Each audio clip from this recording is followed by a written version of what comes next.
For example నువ్వు ఒక టెస్ట్లో కానీ పబ్లిక్ ఎగ్జామ్లో కానీ ఫెయిల్ అయ్యింటావు. ఫెయిల్ అయిన స్టేజ్లోకి వచ్చింటావు కానీ ఫెయిల్ అయ్యింటావు. జస్ట్ 1 మార్కుతో గెయిన్ అయ్యింటావు. అది నీకు ఎంత పెయిన్గా ఉండింటుంది. దాన్ని మర్చిపోవడానికి ఎంత ట్రై చేసినా కూడా మర్చిపోలేవు.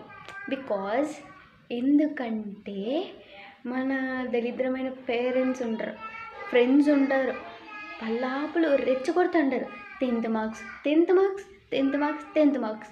మనం ఇష్టం లేనప్పుడు 10 సార్లు ఎత్తుతుంటారు మన మైనస్ని. అది బాగున్నప్పుడు ఏమెత్తారు, ప్లస్లో ఎంకరేజ్ చేస్తూ ఉంటారు. ఇలాంటివి అస్సలకి పట్టించుకోవద్దండి. లైఫ్లో ఇవన్నీ కామన్, పట్టించుకోవద్దు. దాంట్లో అస్సలు ఏం ప్రయోజనం లేదు. మనం తెచ్చుకున్న వేస్ట్, తెచ్చుకోకపోయినా వేస్టే. ఎందుకంటే ఇవన్నీ టెస్ట్ పెడతానే just for our knowledge purpose కోసమే. పెద్ద ఐఏఎస్ గాను ఐపీఎస్ గాను, just for our knowledge studies. ఓకేనా? ఇప్పటి నుంచి అర్థమైనట్లు ఉండండి. అర్థం కాని జస్ట్ ఆస్క్ ఫర్ ఎవ్రీవన్. కానీ పేరెంట్స్తో, రిలేటివ్స్తో సంబంధం కలుపుకోవద్దండి.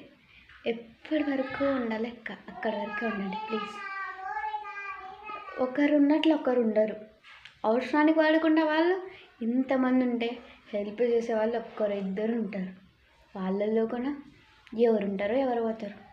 మన అవసరానికి చాలామంది అడుగుతారు, కానీ మన సహాయం కొరకు ఎంతమంది వేచి ఉంటారు. Thank you.